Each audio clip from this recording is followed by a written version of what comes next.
Deep Down, Chapter 9 Howdy.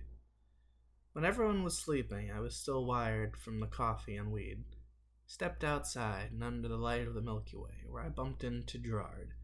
He waved me over and we sat down on his father's gazebo. "What are you up to?" I asked. "I could ask you the same thing," he said with a disarmingly charming smile, like father, like son. "Fair enough, I just couldn't sleep. What's your excuse?" He shrugged his shoulders. I pulled out my dab pen and a pack of Lucky Reds. "Mind if I got a cigarette and a few hits?" I nodded and gave him the pack as well as the dab pen. "Keep the pack. Consider it another gift, as I'm trying to quit anyway for when Andy and I have kids." He looked somewhat confused. "Ah, I recognize that look. A trans man, so I'm uniquely equipped to have kids and be a father." Gerard nodded. Cool, no judgment from me. Glad you're comfortable in yourself and your marriage. Everyone deserves to be truly them." I nodded. Cheers to that, my friend. Then Gerard pulled out a bottle of whiskey. "Need a few swigs these days. Helps with the nerves. Not so good for the liver, but what is these days?" I chuckled as he passed the whiskey over to me. Took a few swigs myself and felt the cool but somewhat abrasiveness of the liquor and coughed. "Whoa, strong shit, man. Strong stuff." Nodded while coughing. As I handed the bottle back to Gerard, a shooting star shot across the sky.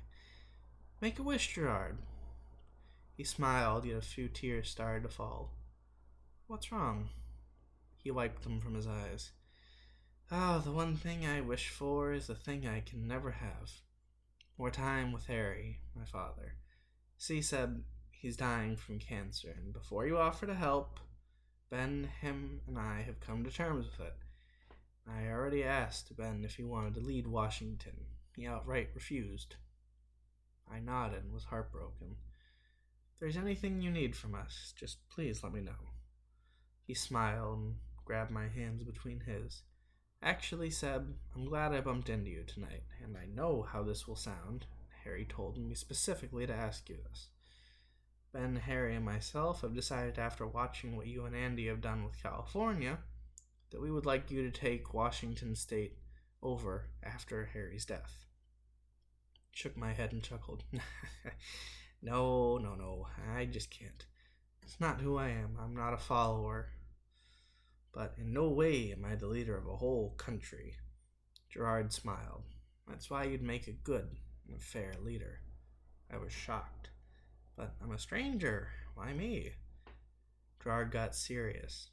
"Because you didn't threaten to, or try to fuck with my father. And come on, man, it's who you are, even if you can't see it." Took a hit from the dab pen after Gerard handed it back to me. "Why me? Why not Gordon or Andy?" He smiled. "Because Harry asked directly for you. He's seen who you are and the inherently good nature. You'd have the chance to do what you'd like with the nation." Started to laugh hysterically. "But I'm not a good person. I'm a killer, and every day I'm reminded of the Hippocratic oath I've broken so many times over the past month." Gerard nodded and had a grim expression on his face. "Ben is a killer. So am I. Honestly, wouldn't trust you if you weren't one. Han even confided in me that she had to kill to survive the first days of the outage. So had Harry. Was shocked, but honestly shouldn't have been. So that makes me a good leader?" He nodded. "Plus, you're fantastic with diplomatic relations. I've never seen someone better, and I worked for the official pre-outage government. You have all the skills and personality needed." Chuckled. "I guess so. Just never thought a day in my life that I'd be the possible leader of an entire nation." Gerard nodded while smiling and then let go of my hands.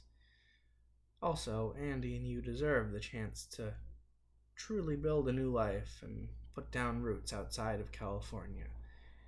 I'm sorry, as Han told me, you have a house in Sacramento. I know this is a lot all at once, and for that, truly sorry."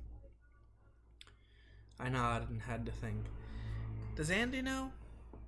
Gerard chuckled and nodded. "Ironically, you're actually the last one to know. Everyone else you knows, and the entire group's confidence is what you have. They will support you in leadership, as will Ben and I. I was shocked and then heard a cough from behind me, and there was Harry. Ah, hello, Seb. So, now you know the sad truth. What do you think of the offer? I was thinking about it. It's far too kind. And Harry, how much time do you think you have left? Harry smiled, sat down to Gerard, and pulled out his metal flask. Doctor gave me a week, and that was a month ago, before the fall, so really it's any day now. He nodded as he passed me the flask. I finished it off. Sorry for finishing that, just got a lot on my mind. I handed the flask to Gerard, who filled it up again promptly as Harry nodded and pulled out his pipe. Son, it's a lot, I know, but when Ben refused, there was a crisis that formed. Then you and your group came up and didn't threaten us like others would have. I knew it from the second I had laid eyes on you. Harry lit the pipe and handed it to me. I was feeling a bit better, but still anxious. I'll do it, but only if I get to have Andy lead alongside me. Deal? Gerard looked at his father, and they both nodded. Deal. I shook on it, and now I was one of the next leaders of Washington State.